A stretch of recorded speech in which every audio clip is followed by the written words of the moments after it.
സന്തോഷത്തോടെ ജീവിക്കാൻ പാടില്ലേ, അല്ലെങ്കിൽ അവർക്ക് ലൈഫ് എൻജോയ് ചെയ്യണമെന്നില്ലേ, അവർക്ക് കുടുംബം നോക്കാൻ പാടില്ലേ? നിങ്ങളുടെ വീട്ടിൽ ഒരു പെൺകുട്ടി ഉണ്ടെന്നുണ്ടെങ്കിൽ ആ പെൺകുട്ടി എല്ലാവർക്കും മല്ലു ഡീപ് ഡൈവിന്റെ പുതിയൊരു വീഡിയോയിലേക്ക് സ്വാഗതം.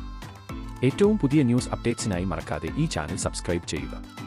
കഴിഞ്ഞ കുറച്ചു നാളുകളായി സോഷ്യൽ മീഡിയയിൽ വളരെയേറെ ചർച്ച ചെയ്യപ്പെട്ട റീൽ ജോഡികളാണ് രേണുസുധിയും പ്രതീഷും. ഇവർ ഒരുമിച്ച് ചെയ്ത ആൽബം വലിയ ഹിറ്റായി. എന്നാൽ ഈ ജോഡിക്കെതിരെ വലിയ അധിക്ഷേപമാണ് ചിലർ ഉയർത്തിയത്. രേണു കാരണം പ്രതീഷിന്റെ കുടുംബജീവിതം വരെ തകർന്നുവെന്ന തരത്തിലും പ്രചരണം ഉണ്ടായി. ഇപ്പോഴിതാ വിവാദങ്ങളിൽ പ്രതികരിച്ചെത്തിയിരിക്കുകയാണ് പ്രതീഷ്. നടന്റെ വാക്കുകൾ ഇങ്ങനെ: രേണുസുധി കാരണം പ്രതീഷിന്റെ കുടുംബം തകർന്നു.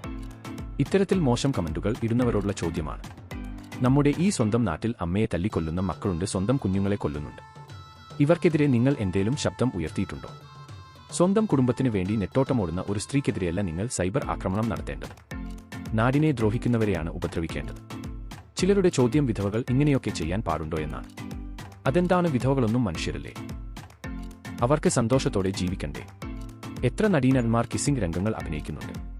അവരിൽ ഏതെങ്കിലും ആളുകളുടെ കമന്റ് ബോക്സിന് താഴെ ഇത്രയും മോശം കമന്റ് പറയുന്നുണ്ടോ? ഒരു ആക്ടറിന്റെ കൂടെ അഭിനയിച്ച നടിയെക്കുറിച്ച് എത്ര ആളുകൾ പറയുന്നുണ്ട്? ഉണ്ടാകില്ല. കാരണം പ്രതികരിക്കുമെന്ന് ഉറപ്പുള്ളിടത്തോളം ശബ്ദം ഉയർത്താൻ നിങ്ങൾ ഭയക്കും. അതില്ലാത്തവരുടെ നെഞ്ചത്ത് ആർക്കും കുതിര കയറാം. ഇതാണ് നമ്മുടെ നാട്ടിലെ ആളുകളുടെ മൈൻഡ്. പ്രതീഷ് പറഞ്ഞു. അപ്പോൾ ഇതുപോലത്തെ കൂടുതൽ ന്യൂസ് അപ്ഡേറ്റ്സിനായി ഈ ചാനൽ മറക്കാതെ സബ്സ്ക്രൈബ് ചെയ്യുക.